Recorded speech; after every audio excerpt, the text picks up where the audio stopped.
Arrivée des mages. Des mages arrivent à Jérusalem et s'enquièrent du roi des Juifs qui est né et dont ils ont vu l'étoile en Orient, 1 à 2. Hérode troublé. Hérode, troublé, convoque les sacrificateurs et les scribes et s'informe du lieu de la naissance du Messie. Ils répondent que, selon les prophéties, il doit naître à Bethléem. Hérode demande alors aux mages depuis quand l'étoile apparut et les envoie à Bethléem, en les chargeant de le renseigner au sujet du petit enfant, 3 à 8. Les mages conduits par l'étoile. Conduits par l'étoile, dont la vue les remplit de joie, les mages arrivent à Bethléem, trouvent le petit enfant et sa mère, et, se prosternant, lui offrent des présents, septembre 2011. Retour des mages. Divinement avertis, ils s'en retournent sans revenir vers Hérode, 12. Verset 1. Chapitre de la visite des mages, fuite en Égypte, massacre des petits enfants Jésus à Nazareth. Versets 1 à 12. L'enfant Jésus reçoit l'hommage des nations, les mages cherchent, trouvent et adorent. Bethléem, maison du pain. Bethléem de Judée, pour distinguer cette ville d'une autre du même nom qui se trouvait dans la tribu de Zabulon.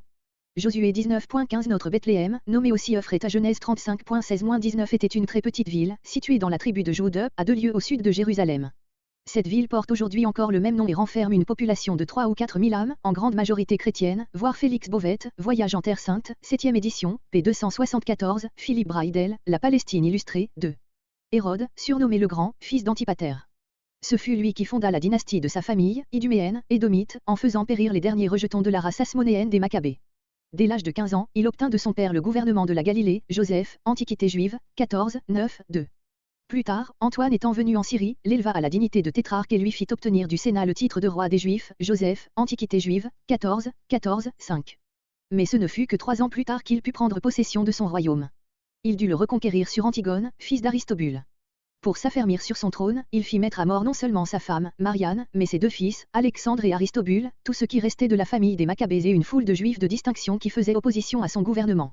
Ces crimes, aussi bien que son penchant pour des usages et des divertissements publics empruntés au paganisme, le rendirent odieux à la nation juive.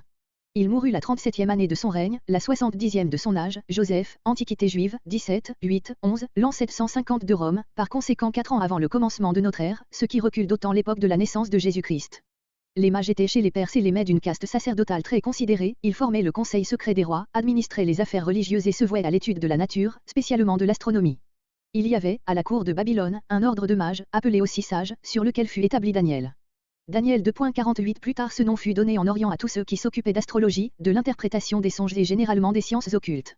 Au temps de Jésus, il y avait chez les Grecs et chez les Romains de ces hommes qui exploitaient la crédulité populaire, dans des vues de vaine gloire ou de cupidité, comme on le voit par les exemples de Simon et d'Élima. Acte 8.9 et suivant, acte 13.6-8. Évidemment les mages de notre récit appartenaient à la classe antique et honorable de ces savants. Ils venaient d'Orient, expression vague qui a laissé libre cours aux conjectures sur leur patrie. Vu la nature des dons qu'il offre à l'enfant nouveau-né, verset 11, les uns ont pensé à l'Arabie, d'autres à la Perse, d'autres encore à l'Égypte. Les suppositions ne sont pas moins diverses sur leur nombre, fixé à 3 par la tradition, à cause des 3 offrandes.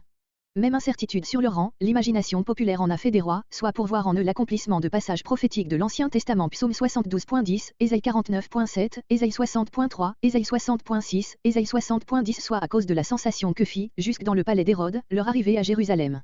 Ce dernier fait preuve au moins que c'étaient des hommes d'une position considérable. La tradition, qui veut tout savoir, nous a même transmis leurs noms et les appelle, Gaspard, Melchior et Balthazar. Enfin, de leur question, où est le roi des Juifs? On a conclu avec raison qu'il était païen et l'Église ancienne, les considérant comme les prémices du paganisme amené au pied de Jésus, célébra leur mémoire à la fête de l'Épiphanie, dont elle fit la fête de l'apparition du Sauveur aux gentils, tandis qu'à l'origine elle avait été instituée en commémoration du baptême de Jésus-Christ. Verset 2. Grec, nous prosterner devant lui rendre hommage comme à un grand personnage. Matthieu 20.20, acte 10.25. Ce mot signifie aussi rendre des honneurs religieux, adorer. Voir Matthieu 4.10, acte 7.43. Au lieu de « son étoile en Orient », plusieurs traduisent « son étoile à son lever » ou « se levant ». Toutes les conjectures faites sur la nature de cette étoile, ou astre, par laquelle les mages furent amenés à Jérusalem, sont de peu de valeur.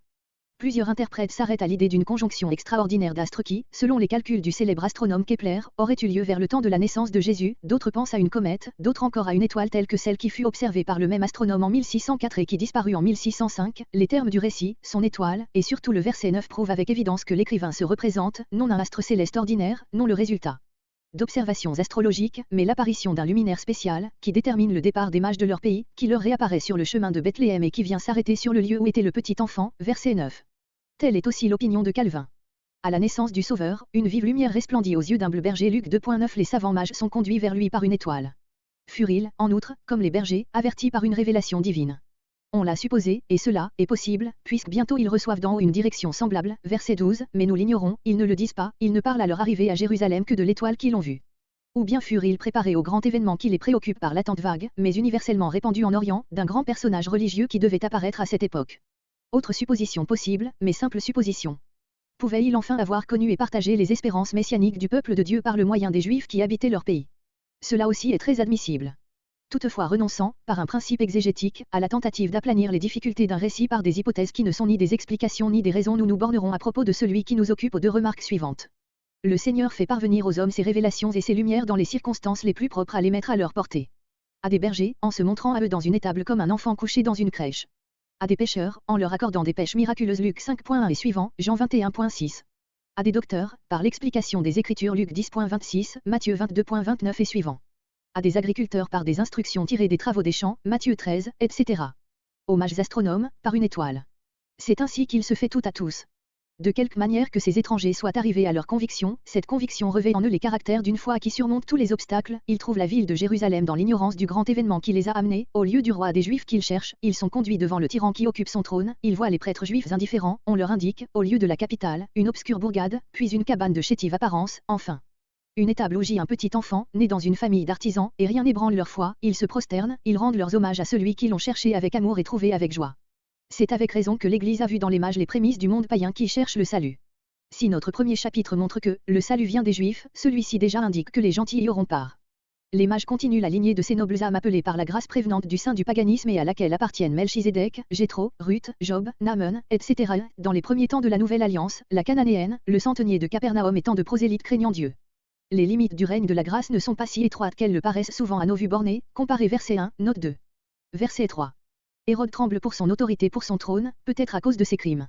Et comme le moindre de ses soupçons avait souvent coûté la vie à plusieurs, la peur qu'eut éprouva un tel tyran pouvait bien troubler ceux qui dépendaient de lui, tout Jérusalem.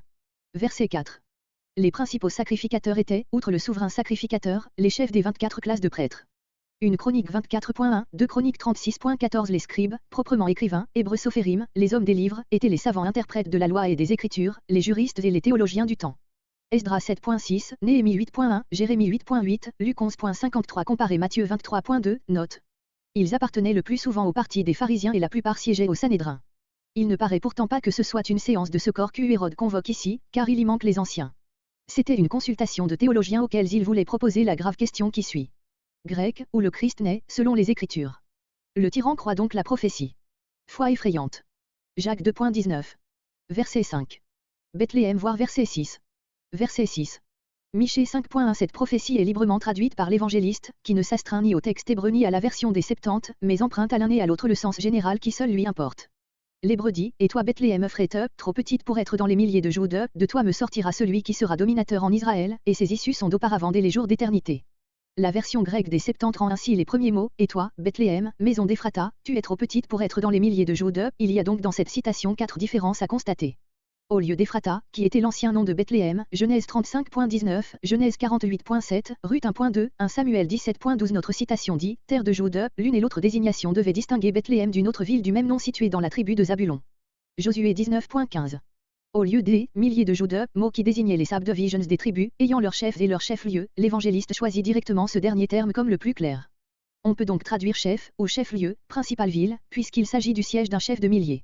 Exode 18.21, Juge 6.15, Josué 22.14, etc. La plus notable différence, qui paraît faire dire à l'évangéliste l'inverse du texte hébreu, c'est cette phrase, tu n'es nullement la moindre. Selon la lettre, c'est bien un contresens, mais non selon la pensée du prophète qui évidemment ne constate la petitesse de Bethléem que pour faire ressortir sa grandeur, parce qu'elle donnera à Israël son gouverneur. C'est ce que dit l'évangéliste en citant librement la parole prophétique. Il ajoute au texte de la prophétie une image destinée à décrire l'action du Sauveur, image qui était usitée chez les anciens pour désigner l'autorité royale, le gouvernement, il paîtra Israël, mon peuple. Ézéchiel 34.23, 2 Samuel 5.2. Comparé Psaume 23.1, Psaume 80.2. Nul terme ne pouvait mieux caractériser l'autorité du bon berger. Mais ce qui est plus frappant encore que la sainte liberté avec laquelle les écrivains du Nouveau Testament citent les Écritures de l'Ancien, c'est la précision avec laquelle les scribes du temps résolvent par la prophétie la question d'Hérode sur le lieu de la naissance du Messie. Tout est clair pour eux dans la Bible, à laquelle ils restent indifférents après sans être servis pour les autres. Quel contraste avec la foi des mages. Verset 7. Ou plutôt paraissait, depuis combien de temps était-elle en vue, comparé verset 16, note. Le soupçonneux Hérode, craignant que les mages ne reviennent pas à lui, veut avoir au moins une indication pour le diriger dans ses projets. Mais pourquoi secrètement? Très caractéristique chez un tyran qui se défie de tous ses craints d'agir au grand jour, surtout lorsqu'il médite un crime. Verset 8. Hérode ajoute l'hypocrisie et la ruse à son dessein criminel. Mais voyez Job 5.13. Verset 9. Parti le soir ou dans la nuit, selon l'habitude des voyageurs en Orient, les mages revoient soudain l'étoile qu'ils avaient vue en Orient. Son apparition raffermit leur foi, peut-être ébranlée par tout ce qu'ils avaient observé dans cette Jérusalem où ils n'ont trouvé qu'une indifférence ou inimitié à l'égard du grand événement qui remplit leur cœur. C'est là ce qui est indiqué au verset suivant par la mention de la grande joie qu'ils éprouvent. L'étoile allait devant eux, ou les précédait. Ne serait cela qu'une illusion d'optique comme le pensent ceux qui admettent l'idée d'un astre ordinaire ou d'une constellation? Comment s'expliquer que cet astre vient s'arrêter au-dessus du lieu où était le petit enfant? Si, comme on le prétend, cela signifie que l'astre se trouvait à son zénith, cela aurait-il été une indication pour les voyageurs? Non, chaque terme de ce récit montre clairement que l'auteur a voulu parler d'une lumière extraordinaire, conduite par la main de Dieu qui se révèle ainsi à ses pieux étrangers, verset 2, note 3. Verset 11. On ne se présentait devant de grands personnages qu'en leur offrant des présents. Genèse 43.11, 1 Roi 10.2 comparé, 1 Samuel 10.27. Le fait que les mages observent cet usage et qu'ils se prosternent devant le petit enfant, verset 2, note 3, montre qu'il avait une très haute idée de sa grandeur, sans toutefois qu'on puisse dire jusqu'où allait leur lumière à son sujet. Les objets précieux qu'il offre sont des productions qui abondaient dans l'Arabie heureuse, mais qu'on tirait aussi d'autres pays et qui étaient partout en usage, on ne saurait en conclure quelle était la patrie des mages. On a voulu trouver à ces dons, l'or, l'encens, la myrrhe, un sens symbolique, religieux, ou y voir un secours providentiel qui devint précieux pour la famille pauvre de Jésus dans son voyage et son séjour en Égypte, ce sont là des suppositions plausibles, mais dont l'exégèse n'a pas à s'occuper. Verset 12. Le but de cette direction divine, qui ne permit pas aux mages de retourner vers Hérode, était d'empêcher l'exécution immédiate des desseins meurtriers du tyran et de sauver ainsi le petit enfant. Tous les interprètes reconnaissent la profonde signification religieuse de cette histoire des mages d'Orient, laquelle a été signalée déjà dans les notes qui précèdent. Mais plusieurs ont révoqué en doute la réalité historique du fait. À ceux qui rejettent les événements rapportés dans tout ce chapitre, à cause de l'intervention divine qui s'y produit fréquemment, l'exégèse n'a rien à répondre, par la simple raison que la foi au miracle, inséparable de la foi au Dieu vivant et personnel, ne se démontre pas. Pour ceux dont le doute provient de la difficulté qu'ils trouvent à concilier le récit de Matthieu et celui de Luc, il est juste que la question soit examinée avec soin, voir Luc 2.39, note. Quant aux objections tirées de ce qu'on appelle la niaiserie d'Hérode, qui se laisse jouer par les mages, voir verset 16, note 3. Verset 13. Fuite en Égypte. Joseph, averti par un ange, s'enfuit en Égypte avec Marie et l'enfant Jésus et y séjourne jusqu'à la mort d'Hérode. Son retour accomplira une parole de l'Écriture, 13 à 18. Massacre des petits enfants. Hérode, se voyant trompé, fait mettre à mort les petits enfants de Bethléem. Les lamentations que provoque ce massacre accomplissent une parole symbolique de Jérémie, 16 à 18. Retour d'Égypte. Hérode étant mort, Joseph, averti par un ange, retourne avec le petit enfant et sa mère au pays d'Israël. Mais craignant d'aller en Judée où régnait Archélaüs, il se retire en Galilée et s'établit à Nazareth, accomplissant ainsi les déclarations des prophètes, 19 à 23. Versets 13 à 23. L'enfant Jésus est persécuté par son peuple, fuite en Égypte, enfant mis à mort, établissement à Nazareth. Ce nouvel avertissement divin, si important, puisqu'il s'agissait de sauver la vie de l'enfant, eut lieu immédiatement après le départ des mages. Joseph doit fuir en Égypte, parce que ce pays, qui n'était pas sous la domination d'Hérode, pouvait lui offrir un asile sûr. La tradition assigne pour séjour à la Sainte Famille Matarea, près d'Héliopolis. Le dessein meurtrier d'Hérode, qui se manifesta bientôt après, verset 16, est clairement révélé à Joseph, le tyran veut faire périr le petit enfant, grec, le perdre, le détruire. À peine né, celui qui donnera sa vie pour le salut du monde, doit la conserver par la fuite. Mais son heure n'est pas encore venue et Dieu veille. Verset 15. On lit dans Osée 11.1, quand Israël était un jeune enfant, je l'aimais et j'appelais mon fils hors d'Égypte. Cette touchante parole de l'Éternel est remise en mémoire à l'évangéliste par son récit actuel et il l'applique au vrai Fils de Dieu. Il n'ignorait pas que cette parole concernait Israël, que Dieu, par amour, appelle son fils comparé Exode 4.22, Jérémie 31.9 aussi n'est-ce là qu'une application symbolique et non l'accomplissement d'une prophétie directe, voir Matthieu 1.22, note. Verset 16. Ou qu'il avait été trompé dans sa ruse. Le terme est choisi au point de vue d'Hérode, il désigne son impression et non l'intention des mages. On a tiré de ce détail un argument contre la vérité historique de tout le récit relatif aux mages. Comment, a-t-on demandé, ce prince rusé se serait-il fié à la parole de ces étrangers et aurait-il bénévolement attendu leur retour pour exécuter ses projets? L'objection nous paraît peu psychologique. Ignorant ce qu'il y avait de réel ou d'imaginaire dans la naissance d'un enfant dont on lui parle, ne devait-il pas s'en informer, puis découvrir cet enfant, s'il existait? Or quel moyen plus sûr pour cela, que de faire des mages ses espions involontaires? Pouvait-il envoyer à l'aventure, avec eux ou avant eux, ses vicaires? Ne devait-il pas cacher à eux et à son entourage ses desseins? N'est-ce pas pour cela qu'il les avait interrogés secrètement, avec une profonde dissimulation, verset, émoticône n'en croyant pas ses yeux. Enfin, le crime est aveugle et même un Hérode peut se tromper dans ses calculs. Hérode, pour ne pas manquer son but, étant à 2 ans le laps de temps qui d'après le récit des mages a pu s'écouler depuis l'apparition de l'étoile.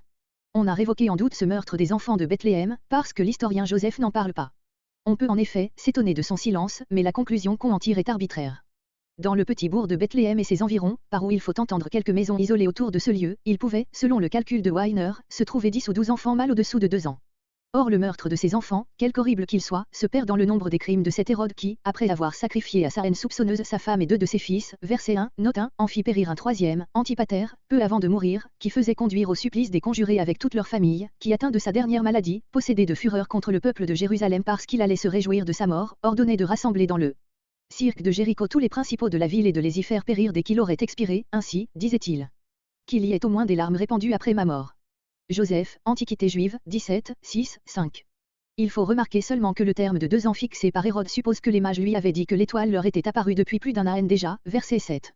Si cette apparition avait coïncidé avec la naissance de Jésus, un intervalle de plus d'une année se serait écoulé entre cette naissance et la visite des mages, mais cela n'est pas probable. Les versets 1 et 2 de notre chapitre semblent indiquer que Jésus était né depuis peu quand arrivèrent les mages. Luc nous dit que le domicile habituel de Joseph et Marie était Nazareth et qu'ils ne furent à Bethléem qu'en passant. Luc 1.26, Luc 2.4-39. Enfin l'on sait que Hérode est mort avant la Pâque de 750 et l'on estime généralement que Jésus est né dans l'année qui précéda la mort de ce prince. Le massacre de Bethléem exécuté quelques semaines après la naissance du Sauveur, a été l'un des tout derniers actes du règne d'Hérode. Il faut donc admettre que l'étoile apparut aux mages un an ou deux avant l'événement qu'elle devait leur signaler, de manière à leur permettre d'arriver de leur lointain pays en Judée vers le temps de son accomplissement. Verset 18. Le texte de l'Ancien Testament Jérémie 31.15 au lieu de gémissement, dit amertume et ajoute lamentation avant pleurs. Les meilleurs manuscrits du Nouveau Testament omettent le mot lamentation.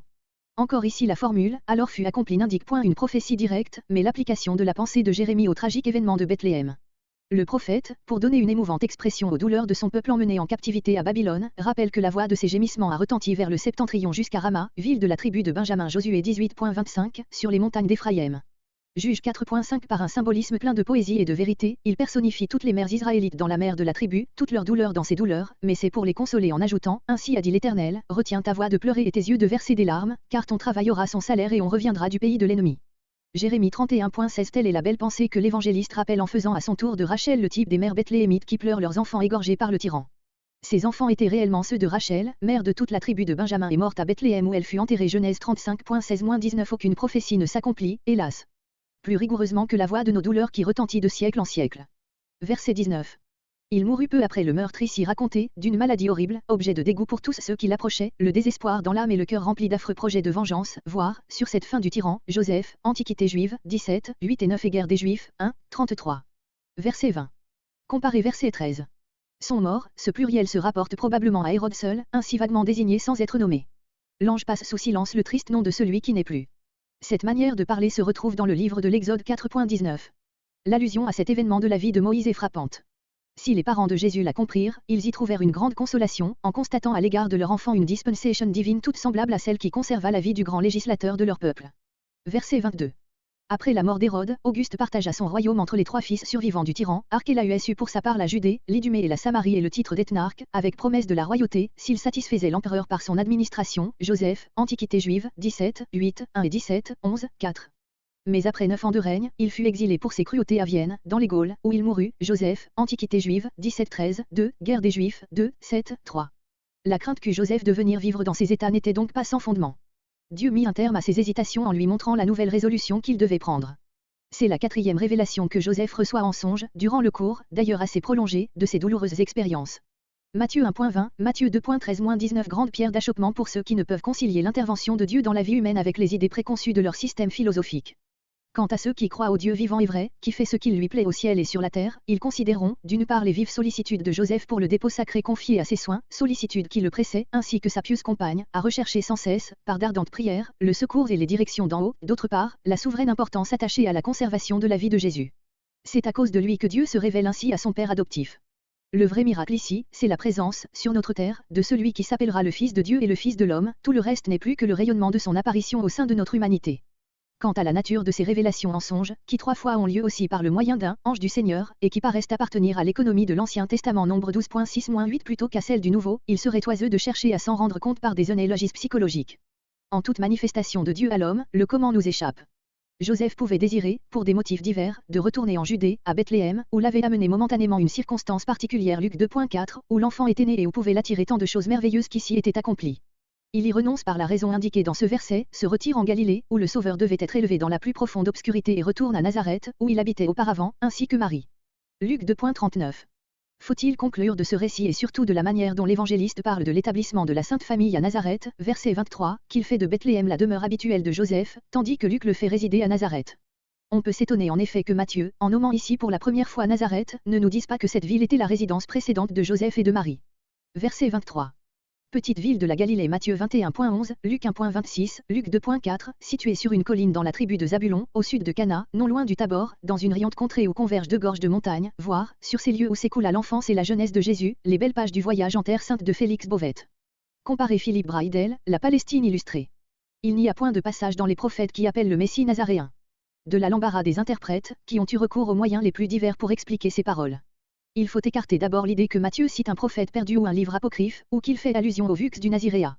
Nombre 6.13. Cette dernière opinion, généralement admise au temps de Calvin et qu'il partageait, voire son commentaire, est grammaticalement fausse et elle ne convient point au caractère du Sauveur, comparé 11.18-19. Un passage d'Ésaïe 11.1 a mis l'exégèse sur la voie d'une interprétation plus admissible, là le Messie est annoncé comme un rejeton, en hébreu Netzer, sortant du tronc d'Isaïe, expression qui indique l'humiliation du Sauveur, son peu d'apparence aux yeux des hommes. La même désignation se trouve chez les prophètes dans le terme de Tsemak, germe. Jérémie 23.5, Jérémie 33.15, Lacharie 3.8, Lacharie 6.12 comparé Ésaïe 53.2. Or le mot Netzer est l'étymologie du nom de Nazareth, ou plutôt était son nom même parmi les habitants du pays et l'évangéliste, retrouvant l'idée des prophètes dans ce nom et dans le mépris qu'avaient les Juifs pour cette ville obscure et pauvre de la Galilée. Jean 1.46-47, Jean 7.52, y voit un accomplissement à double sens des Écritures. Jésus fut en effet appelé avec mépris Nazaréen. Jean 19.19. C'est ainsi que le désignent encore aujourd'hui les Juifs, ses adversaires. Ce nom passa même du maître aux disciples. On ne saurait nier que cette explication n'est quelque chose de recherché, d'arbitraire et qui prête à l'évangéliste une interprétation assez rabbinique de l'Ancien Testament. C'est ce qui a porté d'autres exégètes à penser qu'il voulait dire simplement ceci, le nom méprisé de Nazareth où le Sauveur vient habiter s'attachera à lui, or les prophètes ont annoncé qu'il serait le méprisé du peuple. Ésaïe 53, Psaume 22, etc. De là cette allusion tout à fait vague, qui n'est point une citation.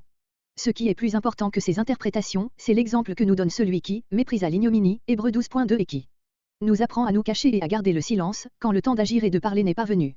Quesnel.